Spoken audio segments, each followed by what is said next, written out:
பதவி விலகு, பதவி விலகு. சர்வாதிகாரி அமித்ஷாவே பதவி விலகு. பதவி விலகு, பதவி விலகு. சர்வாதிகாரி அமித்ஷாவே பதவி விலகு. நீக்கிடு, நீக்கிடு, அமித்ஷாவை நீக்கிடு. மோடியே, மோடியே, சர்வாதிகார மோடியே, இந்திய நாட்டின் ஒருமைப்பாட்டை, இந்திய நாட்டின் ஒருமைப்பாட்டை கெடுக்கின்ற கேடுகட்ட செயலை இனிமேலும் செய்யாதே, இனிமேலும் செய்யாதே. சட்ட மாமேதை அம்பேத்கர் அவர்களை இழிவுபடுத்துவதை நிறுத்திக்கொள், நிறுத்திக்கொள், நிறுத்திக்கொள். புரட்சியாளர் அம்பேத்கர் அவர்களை இழிவுபடுத்தும் செயலை நிறுத்திக்கொள், நிறுத்திக்கொள், நிறுத்திக்கொள். புரட்சியாளர் அம்பேத்கர் பெயரை இழிவுபடுத்துவதை நிறுத்திக்கொள். ஆட்சி போகும், ஆட்சி போகும், நரேந்திர மோடியே உன் ஆட்சி போகும், ஆட்சி போகும், ஆட்சி போகும், நரேந்திர மோடியே உன் ஆட்சி போகும். விலகிடு, விலகிடு, அமித்ஷாவே விலகிடு. RSS ஆக இருந்தாலும் நாங்கள் அம்பேத்கரை புகழ்பாடுவோம். அனுமதியோம், அனுமதியோம், RSS அனுமதியோம். இந்த படை போதுமா, இன்னும் கொஞ்சம் வேண்டுமா? அண்ணா முன்னாடி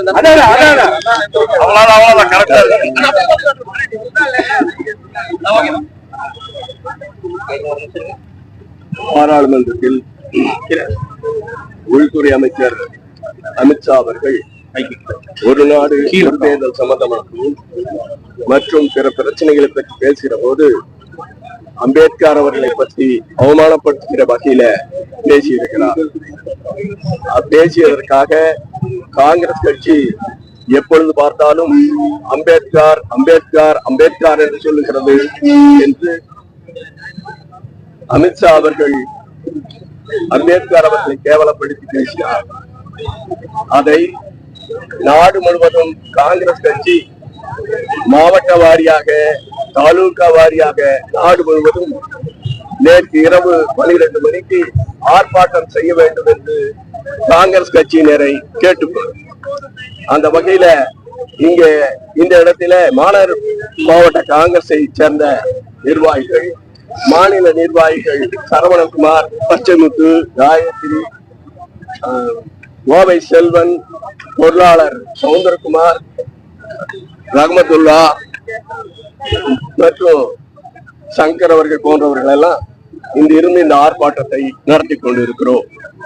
காங்கிரஸ் கட்சியானது அம்பேத்கருக்காக மட்டும் குரல் கொடுக்காது.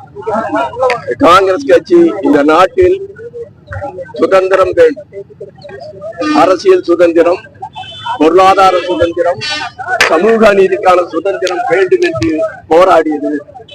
நாட்டில் சுதந்திரம் பெற்றிருக்கிறோம், அரசியல் சுதந்திரம் பெற்றிருக்கிறோம், பொருளாதார சுதந்திரம் ஓரளவுக்கு பெற்றிருந்தாலும் கூட சமூக நீதிக்கான சுதந்திரத்திற்கு இப்பொழுது எங்களுடைய தலைவர் ராகுல் காந்தி அவர்கள் போராடுகிறார்கள். சமூக நீதிக்கான தாழ்த்தப்பட்ட இன்னும் நாடு 75 ஆண்டுகள் ஆகியதாக இன்னும் பெரிய முன்னேற்றத்தை காணுங்கள். எனவே அதற்காக குரல் கொடுத்து ராகுல் காந்தி அம்பேத்கரை பற்றி கேவலமாக பேசியதை, அம்பேத்கரை மரியாதை பேசியதை ஏற்றுக்கொள்ள முடியாது. அமித்ஷா அவர்கள் ராஜினாமா செய்ய வேண்டும் என்று கோரியிருக்கிறார். அதைத்தான் காங்கிரஸ் கட்சிக்கு ஒவ்வொரு தொண்டரும், எந்த தொண்டன் இந்த நாடு சுதந்திரத்திற்காக பாடுபட்ட தலைவர்களுக்காக இருக்கிறது.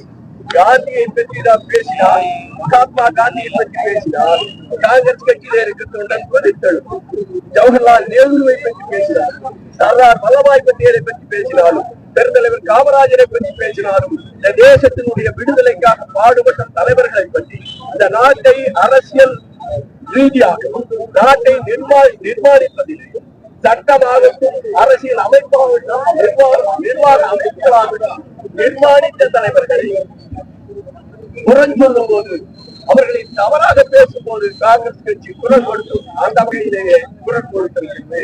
நாட்டிற்காக பாடுபட்ட இயக்கம் காங்கிரஸ் கட்சி.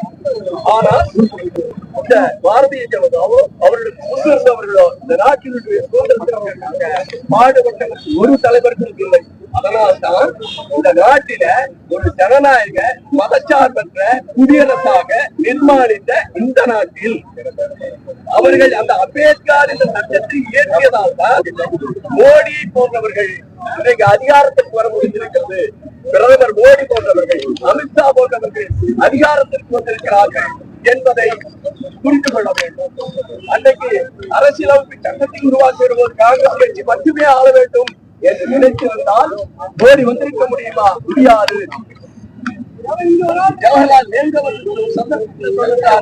காங்கிரஸ் கட்சி மட்டுமே இருக்கிற மாதிரி சட்டம் வேண்டும் என்ற போது அவர் சொல்கிறார், நானே தவறு செய்தாலும் இந்த மக்களிடம் அதிகாரம் இருக்க வேண்டும், நான் வீட்டிற்கு செல்ல வேண்டும் என்று சொன்னார். அப்படிப்பட்ட நெகிழ்வை பெற்றவர்கள், காந்தி போன்ற தலைவர்களை பெற்ற காமராஜரை போன்ற தலைவர்கள் காங்கிரஸ்காரர்கள் ஜனநாயகத்திற்கு சனாதனத்தை நிர்மாணிக்க வேண்டும் என்று நினைக்கிற பாரதிய ஜனதாவை, இந்த தலைவர்களை, தேசிய தலைவர்களை எதிர்ப்பவர்களை கடுமையாக எதிர்ப்போம், போராடுவோம். இந்த போராட்டம் இன்னைக்கு தொடர்ந்து போராடுவோம். லட்சக்கணக்கான மக்கள் நாடு முழுவதும் திரட்டி போராடுவோம். தேச தலைவர்களுக்கும் சுதந்திரத்திற்காக பாடுபட்ட தலைவர்களுக்கும் இந்த நாட்டை நிர்மாணிக்கிறவர்களை பாரதிய ஜனதா தொடர்ந்து கேவலப்படுத்துமானால் அதற்கான நிலையை பாரதிய ஜனதாவும் மோடி அரசும் RSS கொடுக்க வேண்டியது இருக்கும்.